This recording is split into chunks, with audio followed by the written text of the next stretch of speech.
Hey, welcome to Swiss Diamond Kitchen. Happy Cinco de Mayo. We figured we should cook tacos. Most of you are going out today anyway to get tacos at your local Mexican joint. Why not make them at home? You can make them just as good. I know a lot of people say I can't make tacos at the house like I can make them at the local Mexican place. It's because most of you guys are making white people tacos. You're getting ground beef, you're getting Taco Bell taco seasoning, and you're getting corn tortilla or flour tortillas. Let's not get any of those. All right, we're gonna do chicken today. We're gonna do corn tortillas. We're going to use true Mexican flavors. We're going to let things sit. We're not just pouring a packet of stuff in to our ground beef 5 minutes after it's cooked and calling it good enough. Taco Bell is great, not today. Taco Bell is good tomorrow. I have already ahead and marinated this chicken. The reason I've done that is because I didn't figure you guys want to sit here and watch nothing happen for 2.5 hours. So what we're gonna do is we're gonna take our chicken thighs. If you have them, I had chicken breasts. It won't be quite as good. I added a little extra fat, but you're gonna take your chicken thighs. You're going to pre-cut them in whatever you're going to want to do. I made bite-sized chunks. You can do little strips. You can do a whole breast or the whole thigh if you want to.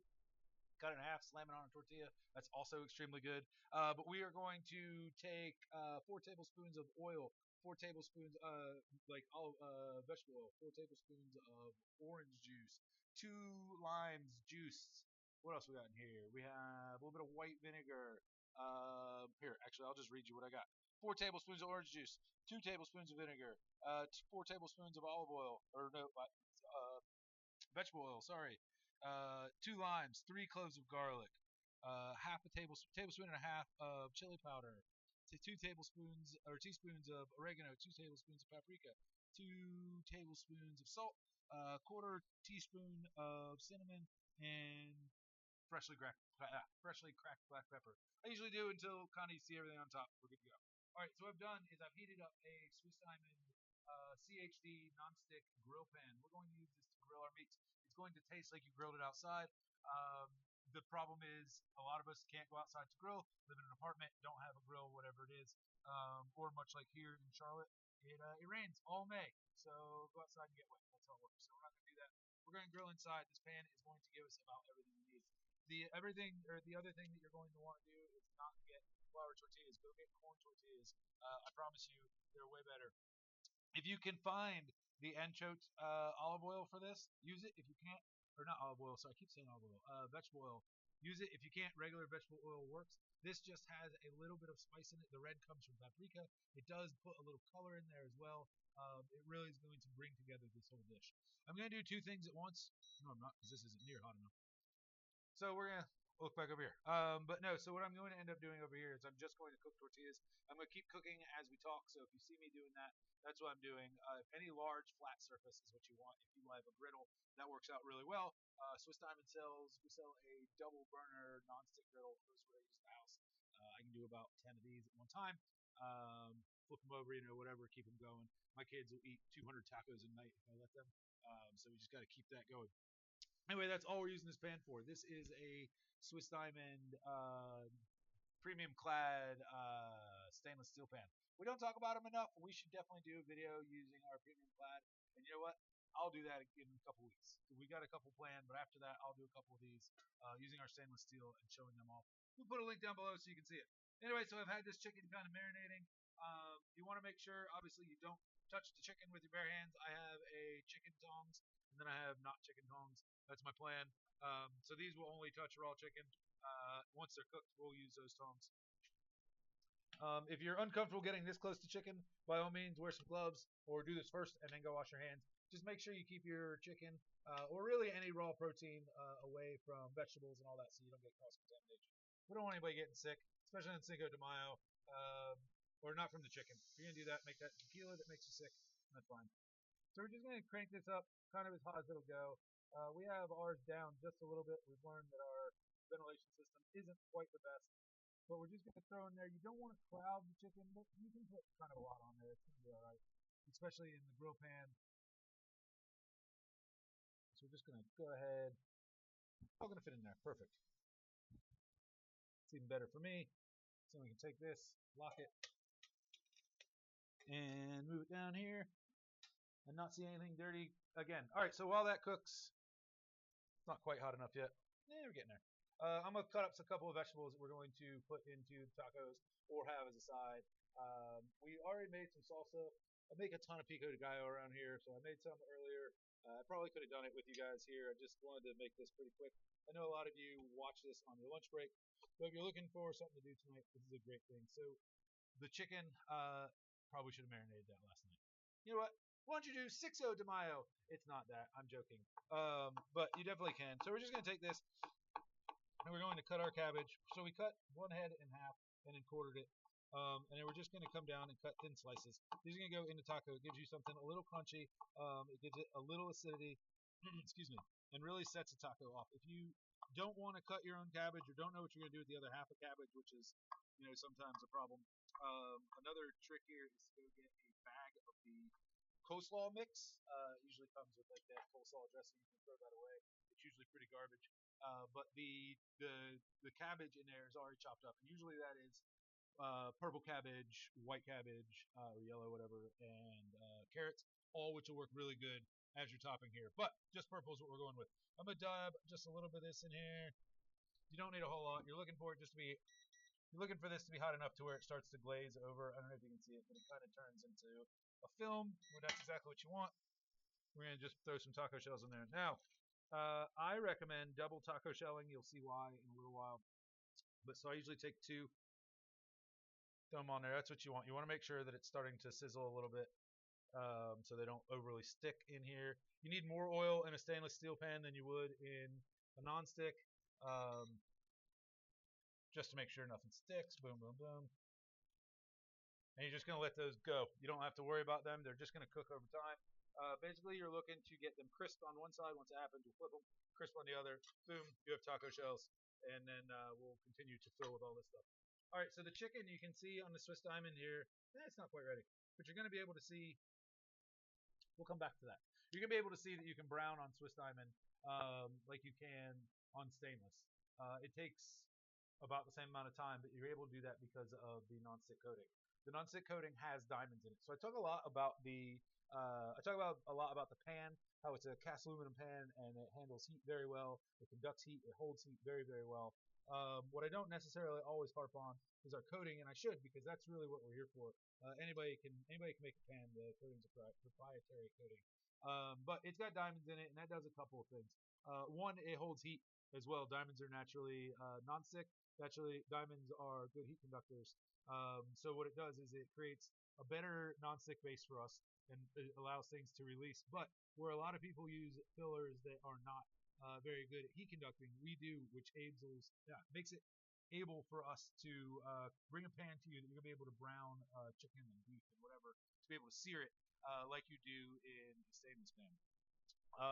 Where that comes in handy is you don't need to sear off outside in a grill. You don't need to sear off in your big stock pot or your big cast iron. You can do it in the Swiss Diamond, and then you can, if you're making a roast, you can put your potatoes and your vegetables and your stock and whatever in there, throw it right in the oven up to 500 degrees, and you'll be able to do all of it in one pan.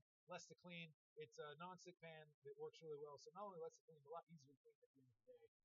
And then the last reason why we use diamonds is they're naturally hard, right? The hardest naturally known substance that we know, or that to man. And so it creates a durability aspect. So our nonstick cookware is extremely durable, and we're able to offer you a lifetime warranty as well as a 365-day home trial because of that. So we're gonna take this. You can see now the chicken has started to brown. We're gonna move it over. We're just gonna kind of rotate it. So with chicken breast, at least, there's not nearly as much fat in it. So with chicken breast, you want to cook it fast, and you want to cook it just to 160. You want to pull it. Yes, you were supposed to cook chicken breast to 165. What's going to happen is it's going to continue to cook from the residual heat. So if you're cooking, it's a little harder when you're cooking little things like that. When you're cooking a whole breast, use your probe thermometer, probe in there. Second hits 160, pull it off. That'll keep it from being chewy and tough, and you'll be able to eat chicken breast that's tender and pretty good. It's never going to be, again, it's not as fatty as the thigh, which is why I usually tend to go towards thighs. You don't have to add as much fat to it. And marinating, no matter what you do, is never going to take on the fat, or at least not nearly as much fat as you would if it was again, a chicken thigh. Once these start to get pretty brown, which they are, I'm going to move these over and just throw some onions on there. Actually, I want a couple of the tops here. Just throw some onions on there just for some flavor and something to do on your plates. I'm going to plate right on the cutting board. I'm a big fan of using as little plates as possible, especially for party foods like tacos. I make burgers. I don't know, fish dips, kind of all kinds of things. Just put them on a cutting board if you're having a bunch of people over. Let everybody eat off of there. If you're one of those people or you have people coming over that are uncomfortable, by all means, put a plate down. Let them, or you can pull your plate off and make your own food. You don't have to dip off the tray, but it just makes everything easier. It looks a lot cooler when you dump everything out. That's why charcuterie boards are so popular right now. You just have a bunch of food sitting on a plate, and also you don't have to clean near as much, which is great. So this chicken, like I said, we're just going to kind of roll it around. It's not going to take forever to cook, but you do want to make sure it's cooked all the way through. Once you get pretty close, so we're looking at probably about 8 minutes. If you are ready to pull it off and you're not sure, find the biggest, fattest piece, cut it in half, look and see, right? What you're looking for is you want it to still be juicy. There should be some juice that flows out, but not pink. If it's still pink, looks raw, throw it back in. It's not quite done. But these are not going to take a long time to cook because I pre-cut them down into about like inch cubes, give or take. What else we got? So I made some salsa. We got this. Yeah. So that's about it. These are super easy. So Swiss diamond, I know I always use the fry pans, the saute pans, the stock pots, stuff like that. But we make some intricate pans as well, like our grill pan. We use these a ton around here. Is this still on? We need new burners. Guys, comment down below which burner I should buy. I complain about them. I'm just going to buy some. Anyway, what was I saying? Oh, so we make some cool pans like this, like a grill pan, so you're able to grill indoors. We make crepe pans, really helps with breakfast. Crepe pans are great for like, I don't know, pancakes, eggs, omelets, crepes, obviously, that kind of thing. So you're just, you're looking at some pretty cool stuff that Swiss Diamond's able to make. All right, so the fun step, I'm gonna hit this with tequila. If you are grilling outside, this is flammable. If you have gas stove, this is flammable, so be a little more careful. So I'm gonna go in with a little bit of tequila. That's gonna break up. It deglazes the pan. It's gonna add that little bit of spicy flavor. The alcohol cooks off, so don't worry about it. You're not getting your 2-year-old drunk who's gonna have chocolate chip for tonight. It really just builds all the flavor up. You're gonna get a little bit of that tequila flavor, not the spiciness, not the burn, but the tequila, like the agave flavor off of that, which really brings a lot to this dish, and it's I believe part of what's going to do it. Man, this could be hotter. This could be way hotter. Whatever, we're gonna have fun. I'll grill them in a minute. I don't care. What was I saying? Oh yeah. So you can see that these are getting pretty done. They look like they're getting pretty good and cooked on the outside. I'm gonna take a fat one out and just kind of show you. Just kind of again look for the fattest piece because what that means, or what that's gonna do is make the most chicken that you have to cook through. So you can take that. That's perfect. Can you see that? See, that's a little juicy, not pink, but not burnt looking. So those are done. Just gonna turn this down to warm. Keep that warm because these should have cooked way faster. Good, they haven't.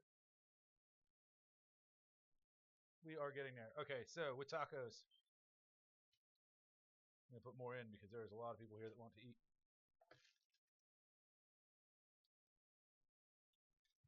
Should be so much hotter.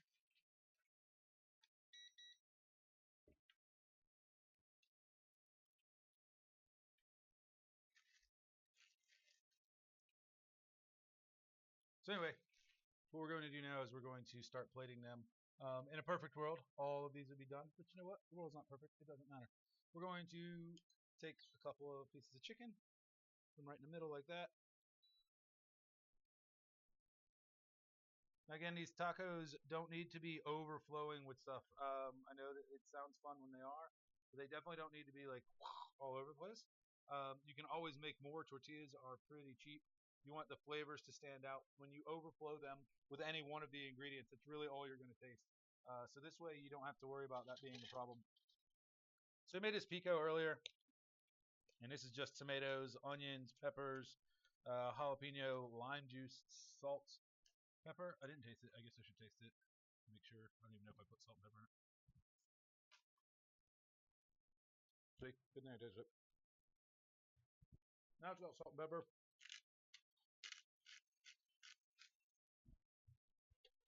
A little bit on top. If you want to have a little fun with it, guys, you put a little mango in this. That would really go a long way. It adds a touch of sweetness. When you're using pepper for your salsa, use red, yellow, or orange as opposed to green. The green ones obviously are a lot more bitter, a lot less sweet. This is going to bring a big sweetness aspect to it. Otherwise, these tacos don't really have any sweetness to them. So this way they're going to. So we're just going to line these up right over time, and we're just going to cook a whole bunch of them. Throw a little piece of cilantro on there. If you're somebody who thinks cilantro tastes like soap, and you got that, Gene, don't use it. I don't care. That's the good thing about cooking is, I'm just giving you suggestions and kind of how all this cookware works over time. If you don't like chicken, use something else. Use fish. If you're vegetarian, use some tofu. There's tofu tacos out there that I've had that are amazing. Knock your socks off. It really comes down to the marination process. Yeah, see, it seems like they're warm on one side. I don't know. Anyway, guys, I'm not going to keep you all day. It's Cinco de Mayo. You should be out there having a cerveza and a taco. Hopefully you think about making your own if you're not going to today.